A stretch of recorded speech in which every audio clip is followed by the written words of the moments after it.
Nasa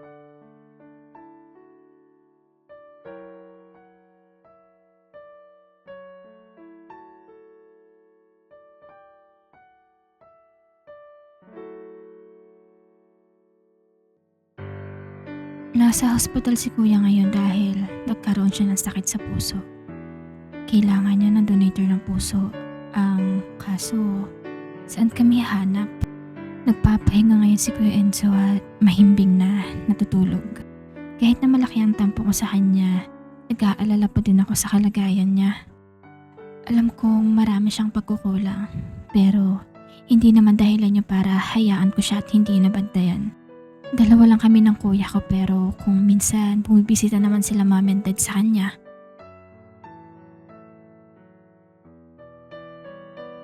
Mamaya bibisita ako kila Ate Sam. Sama ka ba? Siyempre, kailan ba hindi? Hanggang ngayon, hindi ko masabi na gusto ko siya. Ayoko masira ang friendship namin eh. Ayoko ding mawala siya.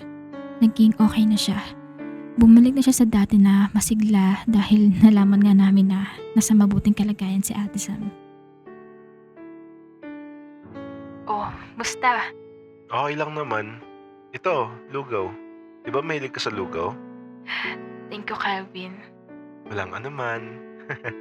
Si Roxanne, hindi mo man lang ba siya bibigyan? Busog pa ata yan eh. Hindi niya pa nga ako natatanong kung kumain na ako eh. Kumain ka na ba, Roxanne? Hindi pa ate, pero okay lang. Busog pa ako eh. Sabi sa'yo eh. Busog pa yan eh. Buti pa si Ate Sam, naaalala niya. Eh ako kaya? Kailan ko kaya mararanasan yun? Huwag na kayo magpagabi ulit ha. Delikado kasi dyan sa labas. Rox lang. Nandyan naman si Roxanne. Kaya niyang baliin mga binti nun eh. Haha, joker ka pala. By the way, Ate Samara, may sasabihin ako sa'yo kaya nagpunta din ako dito. Ano yun? Alam kong hindi ko dapat sabihin sa'yo kasi wala naman na kayo. Tungkol ba sa kuya mo? Opo, ate. Anong meron sa kanya? Nasa hospital po kasi siya ngayon. Actually, pangatlong araw niya na ngayon. Bakit? Anong nangyari sa kanya? Kita mo sa mga mata niya na nag-aalala siya. May sakit po si kuya sa puso at need po na palitan ng puso niya. May nahanap na ba kayong magdodonate ng puso? Wala po, ate. Kasi mahirap po talaga maghanap dahil puso po kasi yun eh. May kilala ako. Sino naman po? Baka next week makausap ko siya. Sige po, ate. Good news po ito kay mom and dad. Bumiti lang siya at parang nasasaktan pa din siya. Ang pait ng ngiti niya na para bang may kung anong iniisip siya. Nagpunta ako ng hospital para bisitahin si Kuya Enzo. Hi kuya, may good news po ako sa inyo. Ano? Nakausap ko po si Ate Sam. And may kilala daw po siyang pwede mag-donate ng puso para po sa inyo. Talaga? Salamat. Ate Sam ka po mag-thank you. After ng operation, kakausapin ko siya. Para magpasalamat. Sige lang po. Sobrang saya ko dahil magiging mabuti ng kalagayan ni Kuya Enzo. Nakita ko naman ang pagbabago niya. Naging mabuting kuya na ulit siya sa akin. Balak niya palang kausapin si Ate Samara para mag-thank you at para makapag-usap na din sila. Malay mo, may chance pang magbalikan sila. Naging success ang operation ni Kuya. Sobrang saya namin at makakauwi na siya ng bahay. Galing mo kuya. Nalagpasan mo. Siyempre naman, strong ata tong kuya mo. Ano na pong balak mo? Kausapin si Samara. Sure ka na po ba? Paano kung ayaw ko niyang kausap? Kilala ko si Sam. Hindi niya akong kayang tiisin. Hindi naman ako magtatagal kausapin siya. Gusto ko lang mag-thank you at mag-sorry. Sige po. Tawagan ko lang po siya. Pero hindi niya sinasagot ang tawag ko mula sa kanya. Puntahan po kaya natin siya sa bahay nila. Sige. Kamusta kalagayan mo? Okay naman po, Doc. Thank you po ah. Sige. Mag-iingat kayo pag-uwi. Salamat po. By the way, Doc, sino po pala nag-donate ng puso para sa akin? Wait. May kinuha si Doc na papel at may hinahanap ito. Ito.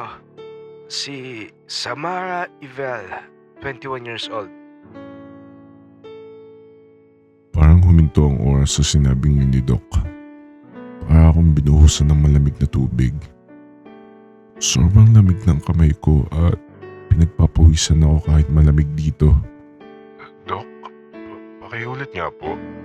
Samara Ivel ang mabuting tao nagkusang lumapit sa amin para mag-donate ng kanyang puso, iho. Hindi totoo yan, Doc. Baka po nagkamali lang kayo ng pangalang sinabi. Ito. Pinakita niya sa akin mismo ang pangalan na yun at...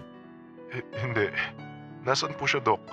Sa ngayon, nasa operating room siya. Pwede mo ba ako samahan, Doc? Bawal kasi ang ibang tao doon, iho. Mag-antay na lang kayo ng ilang saglit at maya-maya ilalabas din yung katawan niya.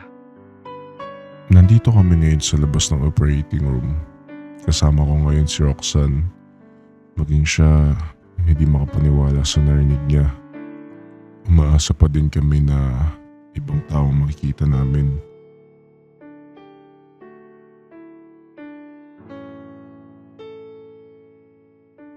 Nasa harap namin ang katawan ni Ate Sam ngayon. At nakabalot ng puting kumot. Kanina pa iyak na iyak si Kuya Enzo habang hawak niya ang kamay nito. Sam, I'm sorry. Bakit mo ginawa to, Sam? Hindi ko akalain na hahantong kami sa ganitong sitwasyon. Hindi pa ako humihingi ng sorry sa'yo, Sam. I'm sorry. Nagpipigil akong maiyak. Hanggang ngayon, hindi nagsisikin sa akin na wala na si Ate Sam. Bakit ang hirap? Oo, naging masaya ako sa operasyon ni Kuya dahil madadagdagan ng buhay niya. Pero bakit si Ate Sam? Bakit niya pa din nagawang ibigay lahat kay Kuya kahit na niloko lang naman siya nito?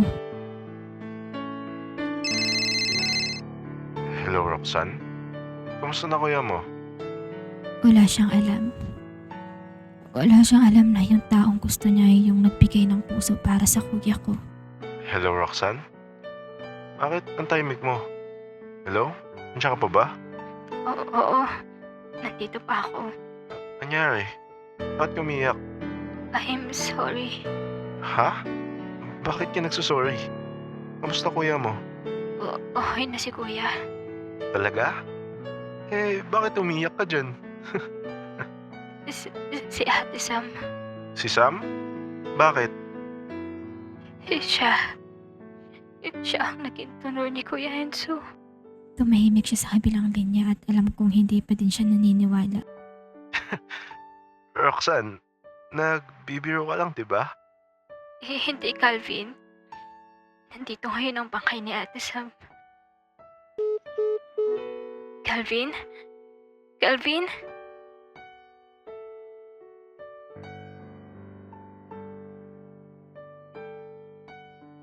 Lumipat kami ng bagong tirahan.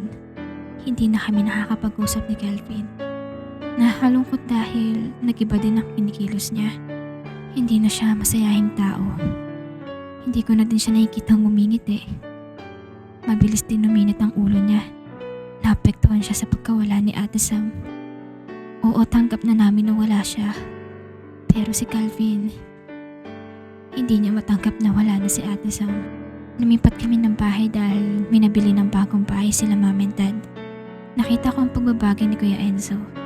Nagsisisi pa din siya hanggang ngayon. Sana lang kaya kong ibalik ang panahon. Sana pinahalagahan kita, Sam. Miss na kita. Gusto ko siyang sisihin pero para saan pa? Nangyari na eh. Dito ko nakita na grabe ang sakripisyo ni Ate Samara kay Kuya. Grabe ang pagmamahal niya sa kuya ko. Hindi lahat kayang gawin yun. Habang tinitignan ni Kuya Enzo ang larawan ni Ate Sam, nakahawak naman siya sa dibdib niya. Ang sarap pakinggan ng bawat tibok ng puso mo, Sam. Iingatan ko to. mahal na mahal kita.